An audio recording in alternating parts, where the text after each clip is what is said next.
और बीजेपी का अध्यक्ष ही बीजेपी पार्टी का सर्वे सर्वा होता है। इसलिए ये शब्द जो आप लाए हैं बीजेपी के लिए बना ही नहीं है।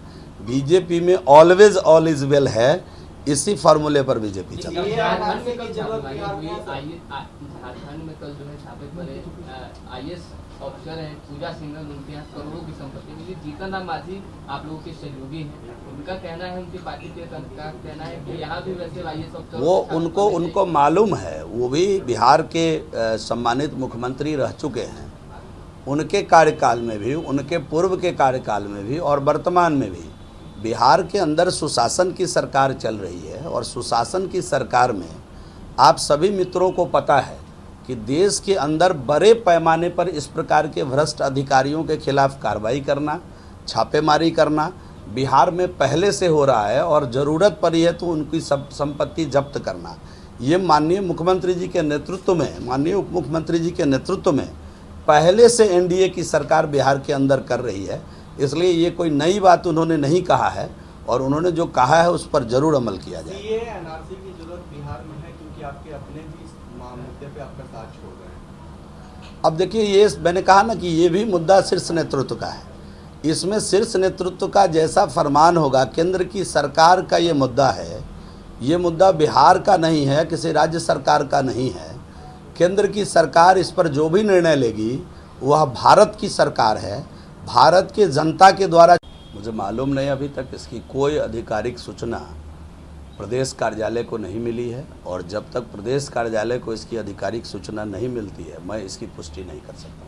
कहा जा रहा है अगले प्रभारी के रूप में धर्मेंद्र प्रधान होंगे किसान के आए। ये भारतीय जनता पार्टी है, जो भी होंगे उनका बिहार स्वागत करेगा। शीर्ष नेतृत्व जो है हमारा भारतीय जनता पार्टी का, उनका जो भी निर्णय है पार्टी सराखों पे लेके चलती है और उसी निर्णय के आधार पर आगे काम करती है। मंत्रिमंडल के विस्तार को लेकर के कहा जा रहा है कि फेरबदल होगा, क्या? मैंने कहा ना कि ये काम हम लोगों का नहीं, हम लोगों का काम है सहयोग में बैठकर लोगों को सहयोग देना। जो दायित्व मिला है मंत्री के रूप में उस कार्य का निर्वहन अच्छे से करना। मंत्री परिषद में बदलाव होगा, मंत्री परिषद का विस्तार होगा, ये काम भारतीय जनता पार्टी के अंदर शीर्ष नेतृत्व का है। और उनका जब जो जैसा फरमान होगा, हम लोग एक कार्यकर्ता के नाते, एक सिपाही के नाते उसको सराखों पर लेकर चलेंगे। नए चेहरे भी शामिल होंगे उसमें। अब ये तो मैंने कहा ना, ये सब अधिकार क्षेत्र जो आप प्रश्न मुझसे कर रही है मेरे अधिकार क्षेत्र से बाहर का प्रश्न है। मेरे अधिकार क्षेत्र के प्रश्न को अगर आप लाएंगी तो मैं सहजता से उसका जवाब दे पाऊंगा। ये सभी के सभी प्रश्न हमारे शीर्ष नेतृत्व का प्रश्न है, उसका जवाब मैं नहीं दे सकता। बीजेपी में इस समय ऑल इज नॉट वेल चल रहा है क्योंकि बीजेपी में हमेशा ऑल इज वेल होता है। बीजेपी के अंदर अध्यक्षीय प्रणाली है और बीजेपी का अध्यक्ष है। वह सरकार बनने के बाद किसी दल की सरकार नहीं होती है, ये राष्ट्र की सरकार है, यहाँ के जनता की सरकार है। और देश की जनता जो निर्णय लेना होगा वो देश के सभी राज्यों को उसका पालन करना। अमित शाह ने कहा है कोरोना खत्म, तो जब उन्होंने अगर स्पष्ट कर दिया तो फिर उस पर स्पष्टीकरण मांगने की आपको हम समझते हैं कि बहुत ज़रूरत नहीं। अब मेरे सहयोगी दल ने क्या कहा मुझे मालूम नहीं, लेकिन मुझे इतना मालूम है कि भारत की सरकार इस मुद्दे पर जो निर्णय लेगी वह राज्य सरकार को मानने के लिए बाध्य होना पड़ेगा। लेकिन ये एनआरसी पसंद नहीं है, वो कहते हैं कि बिहार में ये लागू नहीं हो सकता है। किनको पसंद नहीं है? नीतीश कुमार को। अभी मुख्यमंत्री जी ने कोई आधिकारिक बयान इस पर नहीं दिया है। और मैं बार बार एक बात कह रहा हूं कि जब बिहार के अंदर, मैं पहले भी स्पष्ट किया कि बिहार के अंदर हम एनडीए की सरकार सहयोग से चला रहे हैं, गठबंधन की सरकार है। तो गठबंधन की सरकार के कुछ अपने मायने होते हैं और गठबंधन की सरकार में आम सहमति से ही सरकार को चलाई जाती है। तो बिहार की सरकार जो हम लोग गठबंधन में चला रहे हैं वो बिहार के हित में, बिहार के विकास के हित में ये सरकार चल रही है। और बिहार के हित में ये सरकार लगातार पिछले 17 वर्षों से खूब बढ़िया काम कर रही है। आम जन में संतोष है। कोई इस प्रकार के मुद्दे आएंगे तो मुझे पूरा यकीन है कि हम सभी लोग मिलकर आपस में उसका भी रास्ता निकाल लेंगे। ये कब कहा है बीजेपी ने? जरा मुझे स्पष्टीकरण दीजिए इसका कि बीजेपी के किसने कहा है, बीजेपी के कब कहा है और किस बड़े अधिकारी। मैंने पहले कहा कि हमारी पार्टी अध्यक्षीय प्रणाली की पार्टी है। हमारे अध्यक्ष जो बोलते हैं वही पार्टी की आधिकारिक बयान होती है। बाकी बयान पर नोटिस लेकर मैं कोई बयानबाजी नहीं करना चाहता। आरजेडी की वजह से बीजेपी बीमार पड़ जाती है। आरजेडी का बयान है कि लालू यादव को लेकर भारतीय जनता पार्टी बीमार। हम तो कह रहे हैं कि लालू जी की चिंता आरजेडी ज़्यादा करे, उनका सेहत खराब है और वो जो जमानत पर छूट कर आए हैं, कोई उनको सज़ा माफ़ नहीं किया गया है, पाप से मुक्त नहीं किया गया है। तो जितना चिंता उनको करना है अभी लालू जी की सेहत की करें, क्योंकि आरजेडी लालू जी के नाम पर चल रही है। जिस दिन लालू जी चल बसे आरजेडी चल बसेगी। तो मुझे भी लालू जी की चिंता है। मानव होने के नाते बिहार के एक स्थापित नेता रहे हैं, 8 साल मुख्यमंत्री रहे हैं, 7 साल पत्नी को मुख्यमंत्री बनाकर बिहार को चलाने का काम किए हैं। मेरी बड़ी श्रद्धा है उनके प्रति।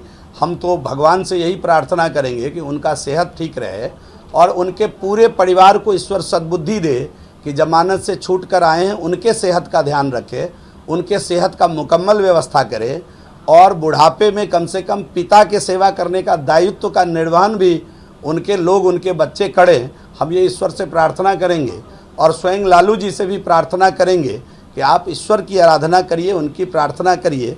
हमारे सभी मंत्रियों ने समय समय पर अपना रिपोर्ट कार्ड जारी किया है और आप मीडिया के बंधु इतने चतुर हैं कि समय समय पर बीच में भी आकर के विभाग के लोगों के काम को उजागर करने का काम किया है।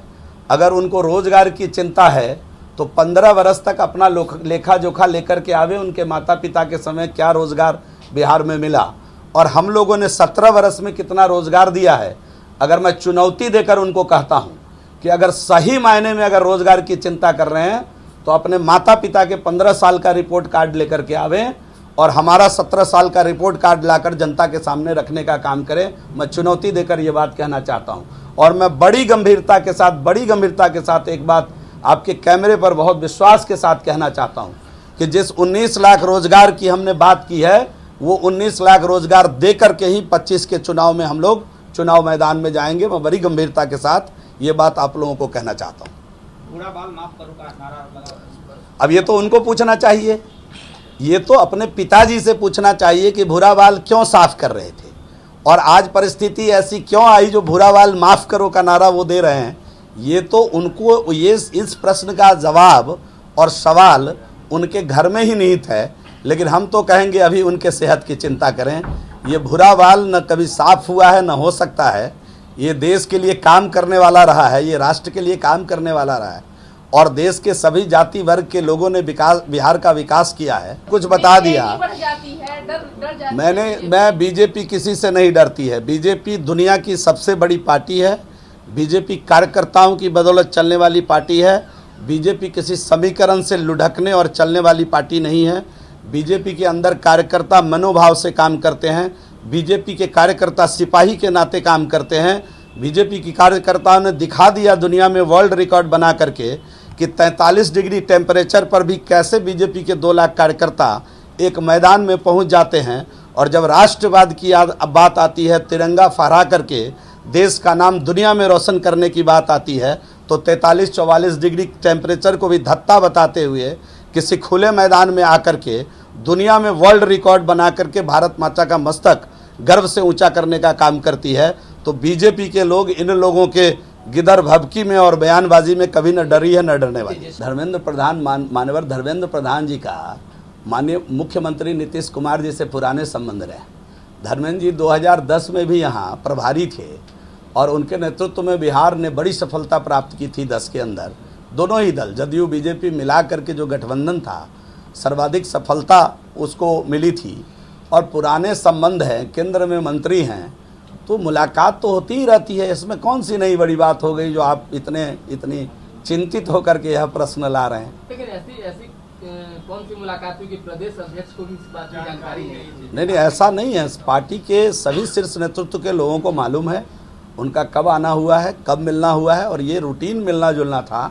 वो किसी निजी कार्य से बिहार आए थे और मुख्यमंत्री जी से मिलने की इच्छा प्रकट की है। मुख्यमंत्री जी ने उनसे मिलने की इच्छा प्रकट की। ये पुराने संबंध रहे और संबंधों के निर्वहन हेतु ये मुलाकात हुई है, इसलिए इसको ज़्यादा तूल नहीं देना चाहिए।